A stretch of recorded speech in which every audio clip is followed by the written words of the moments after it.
Martha Muhwezi is a program officer with the Forum for African Women Educationalists, and she's live in studio with me right now. Thank you for your time this evening. Thank you.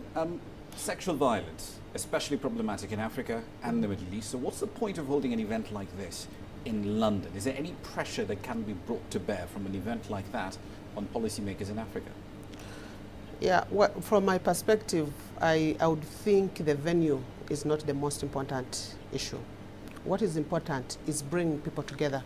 And usually when a location is identified, it's for a number of reasons. It may be for proximity, it may be for convenience and all that. So the most important is what is to be discussed, but not necessarily the venue. So there's no risk that this might just be another talking shop, just another conference? I wouldn't think so, because if we trace back in history, many of these discussions have yielded results.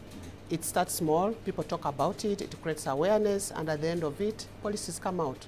And there's enough evidence that all these fora may not be 100% productive, but at least there's a high level of productivity in terms of policy making and influence. Let's get into the nitty-gritty details of this. Victim shaming. It's a very common element of sexual violence across Africa, and pretty much sexual violence in general.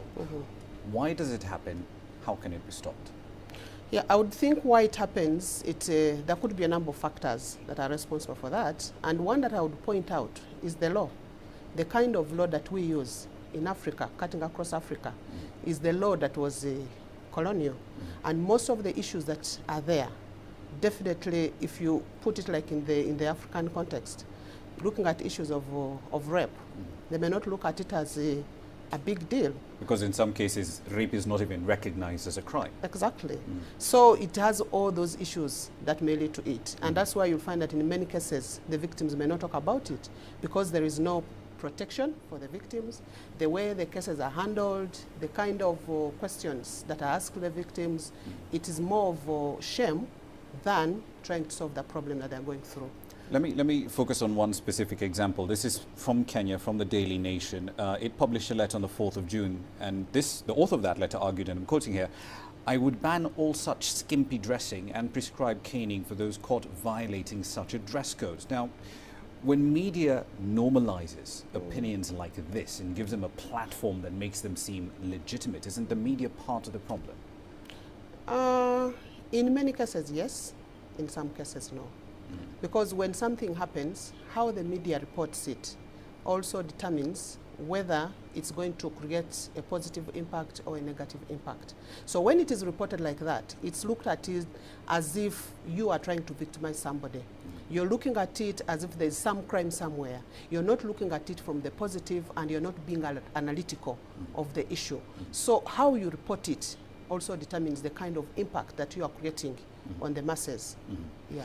Right. One last question for you. We've seen an explosion of internet access across Africa, social media, of course, being a direct corollary of that. Has that increased the space and the ability of women to actually go out there and say, look, this is a problem and we have to deal with it in this particular manner?